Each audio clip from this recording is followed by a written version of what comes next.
Hey, Louie. Mr. Throw Up Boy. He threw up on the side of my bed this morning. I don't know why he does it, and I know it's him. It's always him. Mr. Troublemaker. He's the nicest boy, but he gets picked on by everyone in this house.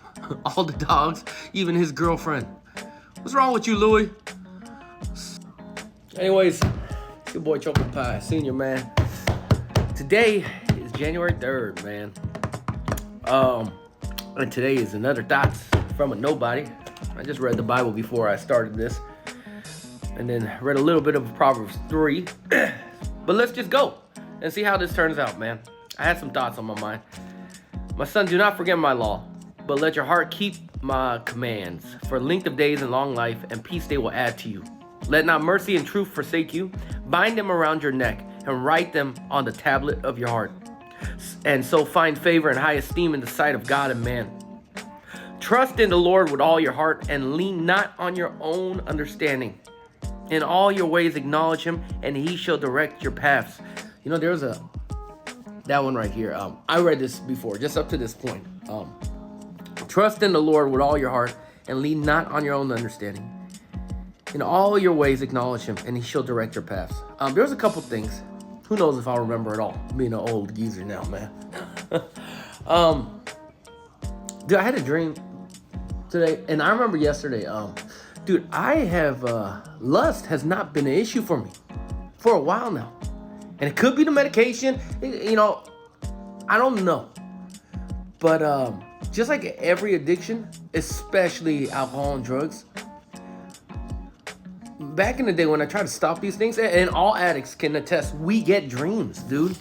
We get these dreams of us using. And I'm telling you, most times when I had dreams, and then also lustful dreams, we would get these things. And I'm telling you, 9 out of 10 times when I had those dreams, 100%, I'd go watch porn back in the day, or I'd go do drugs. It's just a matter of, I don't know what it is. And I remember I was asking, because if you read in the Bible, there's nowhere that it says the devil gives you bad dreams. Now, I'm not saying that he can't, but there's nowhere in the Bible. It only says that God talks to people in their dreams.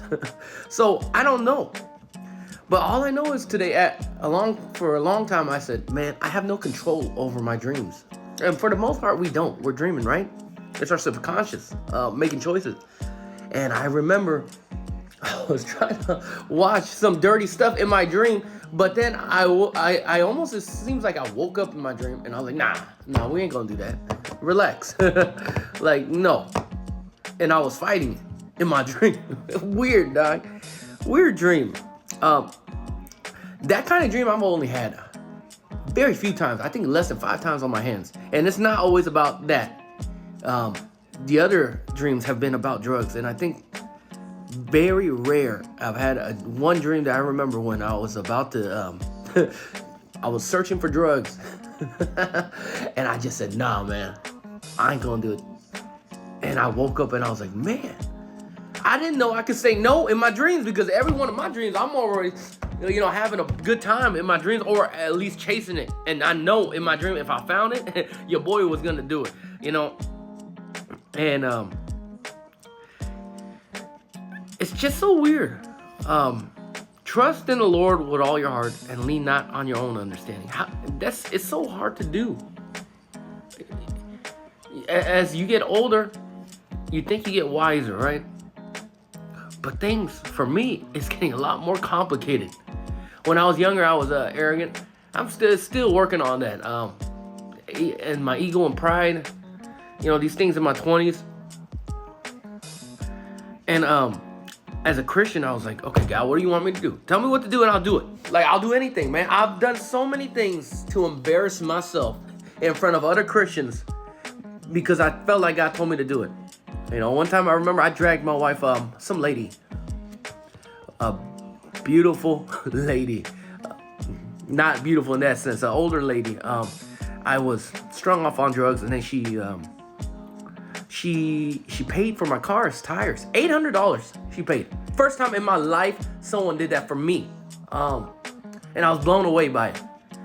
But I was still high on drugs. I was on Xanax. It's an anti-anxiety drug. Don't mess with that. I'm telling you, it's one of the worst. But she paid for my car, and I felt so blessed and indebted. And she also was a Christian, I found out. Because I was like, why did you do that? But I was at first saying, dude, I have no money. Like, I remember I was there, I was young. And even though I was on Xanax, and it usually makes you black out, I took it enough where I wasn't blacking out. And I remember I was just saying, oh, I'm so broke. Like, what am I supposed to do? And then she paid for it. And then I remember she invited me to a church. And she said, there's going to be a special guest speaker. And he's going to be an Indian guy. and I guess he's very famous. He has they said, my memory was there, like hundreds of churches in India. But like in India, it's a lot of people, right? So I guess this guy came to this, mostly white church, right? And she invited me. So I took my wife there because I felt like, I have this thing where if someone does something for me, I feel like I owe them. So we went over there. And this is where the trust in the Lord with all your heart and lean not on your own understanding comes into play. The dream part, I don't know why I brought that up to y'all. I'm just bringing it up. Me and my wife sitting there. At the time, I had like a candy jar, like a flat one. Like it's like this big and with this circular. Where you have like little candies inside, right? And all filled with Xanax, like 4 ladders, like yellow, white. We call 4 bars. You don't need to know the terms, all right? Anyways, we called them bars, and it was a bunch of drugs, right? It was enough in there to send me away for at least a couple years or more in prison. In Texas, I don't know, it'd been way worse. Texas, everything's worse, right? As far as the law goes. I love Texas. But we're sitting there, and I'm also on that drug still because I can't get off it. But that's when I was buying it from dope dealers, right? So I have this jar full of drugs, but I'm there at this church with my wife. I took that drug that day because I was taking it every day, and without it, I would have been going through massive withdrawals. But I remember in the back of my head, God's like, hey. And I thought it's me. All the time I think it's me. I'm like, okay. So I'm in this church, and God's like, hey, there's a blue dumpster, a big one outside. Yeah, I want you to go throw your drugs out in that blue trash bin. And I was like, oh, what is this? Come on, man, God. If I throw this away, I'm going to go through withdrawals. And I can't handle it. I'm scared. I can't do it, man. And I'm having this battle in my mind. And I'm like thinking, well, is that even you, God? And then, I was just, finally, I was like, okay. First off, most trash cans are green. The big ones.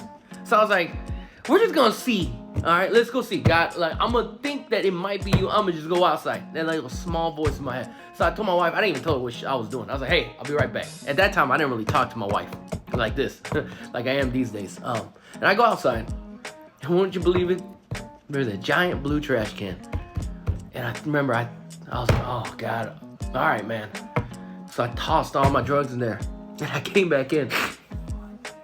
And that's the part where it's like, lean not on your own understanding. Like that, it's a small voice. It's like, tell me to do something. It's like, it could be my own schizophrenia. Who knows? I don't have schizophrenia, by the way.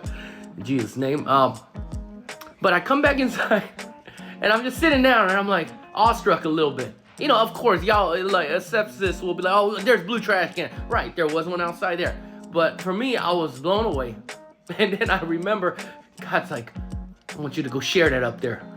I felt like God did. And mind you, they are televising this to, 50 to 100 supposed Indian churches in India. And an Indian guy speaking, and he's doing healing. And I remember, I told my wife, you're not going to like what I'm about to do. And she's like, oh, gosh, because I've embarrassed her so many times. And the guy said, if you have any healing stories, come up. And I said, hey, I have a story. I go up there, and I get on the mic, and I'm like, hey, so I forgot exactly what I said, but something in the lines, I just threw a bunch of drugs away in your trash bin outside, and it could have sent me to prison for a long time. Something in that line. And my wife is like, don't look at me. I'm not with that guy. And I just remember sharing that. I don't know if it did anything or anything, but I just got to trust that God, it was God, being in those instances. That's just one story out of many where I hear the small voice of the Lord that makes no sense. Almost seems magical, man. But then I see the after effects of things happening. So that story took up almost every minute of this time. But y'all have a blessed day. Thought I'd share a little bit of fun story, awkward moments, a little bit of tangent going all over the place. But it is how it is. So blessings and have a good January 3rd, baby.